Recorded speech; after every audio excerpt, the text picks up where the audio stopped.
It's now my pleasure to present the 2015 Arthur M. Bueche Award to Dr. William F. Banholzer.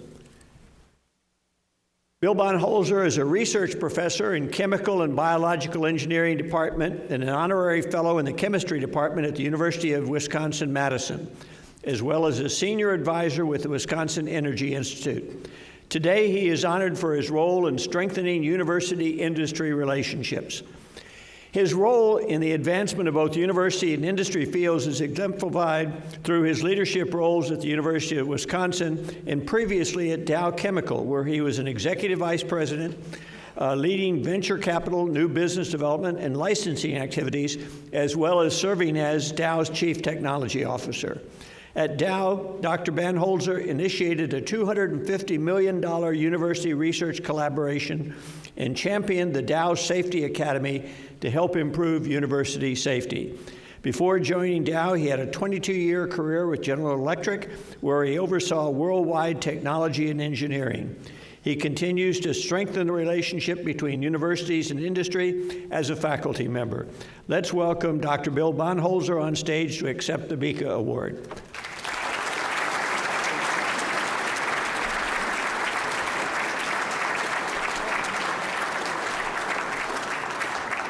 We'll read the citation.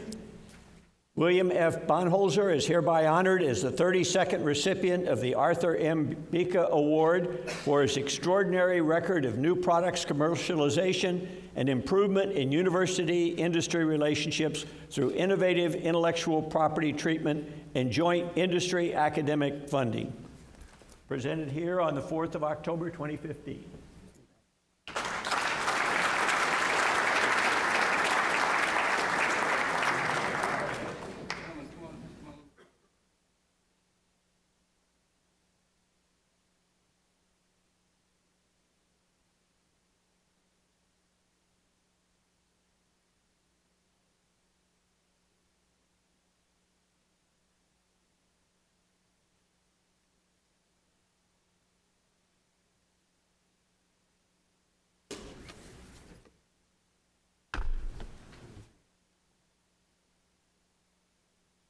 Thank you, President Moat, Chairman Holliday, Professor Galloway, members of the Bueche family, and distinguished guests. Receiving NAE's Arthur M. Bueche Award is a great honor, but it's also one that holds personal significance for me. As you heard, I started my career at GE's R&D Center. On my very first day, I showed up all excited at the main entrance, and just off the lobby hung the portraits of the current and former directors of the lab.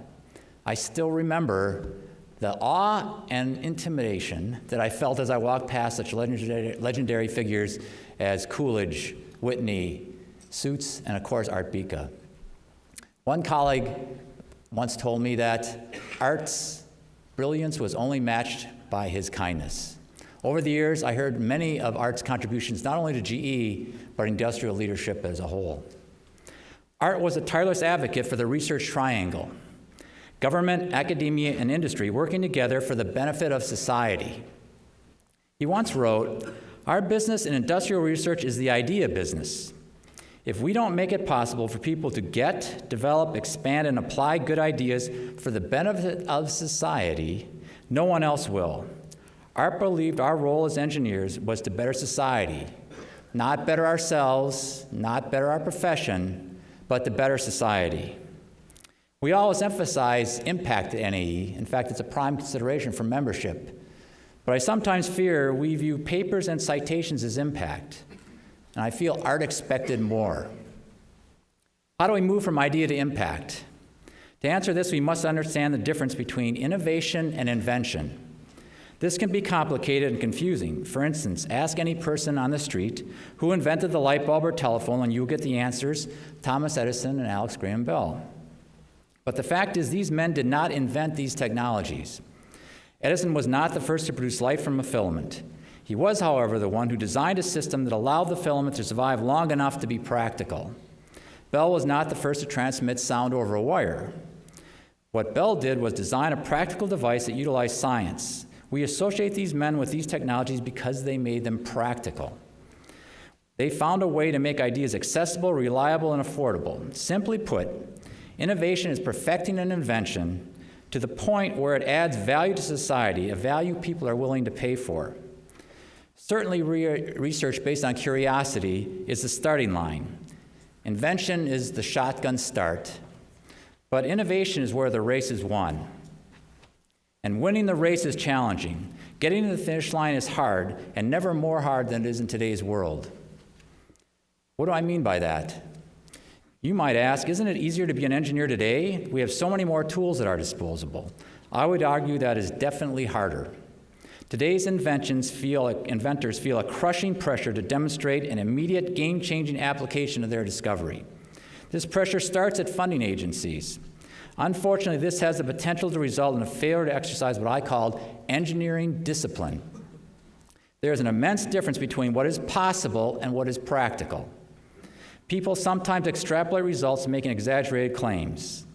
As engineers, we must do a better job explaining the difference between discoveries that offer practical solutions from those that are only possible.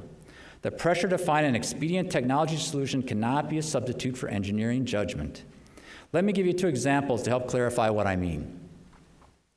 It's 500 times thinner than the best filter on the market today, and it's 1,000 times stronger.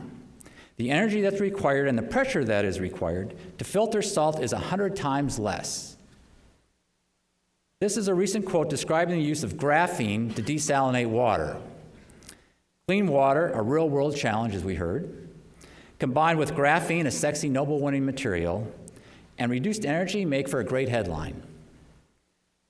So what's the issue? A little thing called thermodynamics.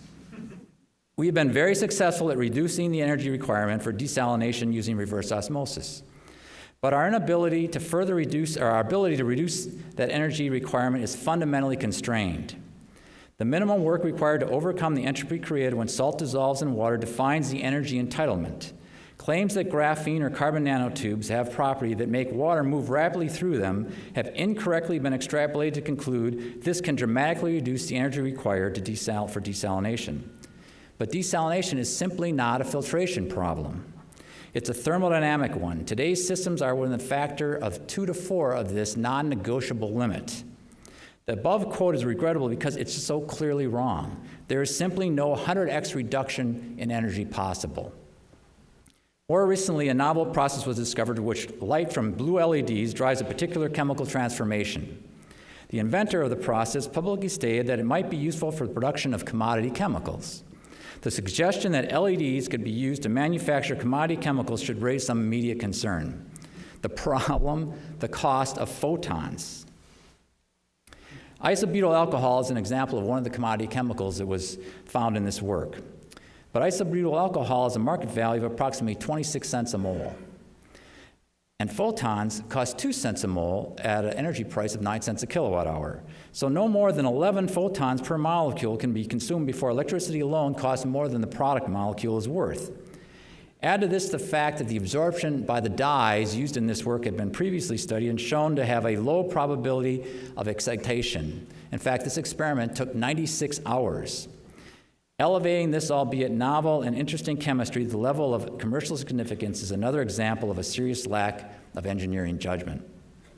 I wish these were isolated examples. Unfortunately, they are not. As engineers, we must do a better job of understanding, communicating, and standing firmly behind the differences between the subset of discoveries that offer practical solutions, innovations, from those that are simply interesting inventions.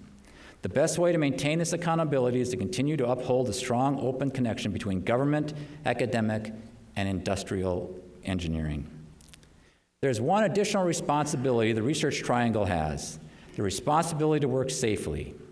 In industry, even fierce competitors collaborate where safety is concerned because providing a safe workplace is a non-negotiable requirement to protect your license to operate. Sadly, research in our universities has not always had the same emphasis on safety. The industry world owes it to their academic partners, the developers of our future scientists and engineers, to share the best practices in safe operations to demand it of our academic workplace. One of my proudest moments at Dow was the creation of the Dow Lab Safety Academy, an internet-based training tool that allows colleagues in universities to access the same safety training and knowledge that Dow scientists and engineers use. I encourage you all to join in my crusade to improve the safety practices at our academic institutions. I'd like to thank you for this award. I also want to thank my friends and colleagues, many here in the audience, who have made this journey much better thanks to your guidance, wisdom, and support. The most important of those persons is my wife, Claudette, who stood by my side with unwavering support. I am humbled by this honor because I know it really represents a challenge to continue to better society in a way that honors art's legacy. Thank you very much.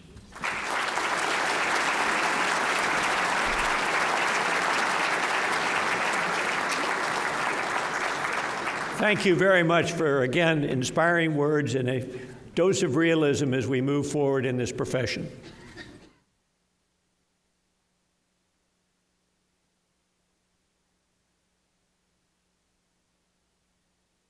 Bill, thank you very much for your very inspiring and thoughtful remarks. And Linda, as for you too, you both represent your awards with great capacity. It's really quite impressive.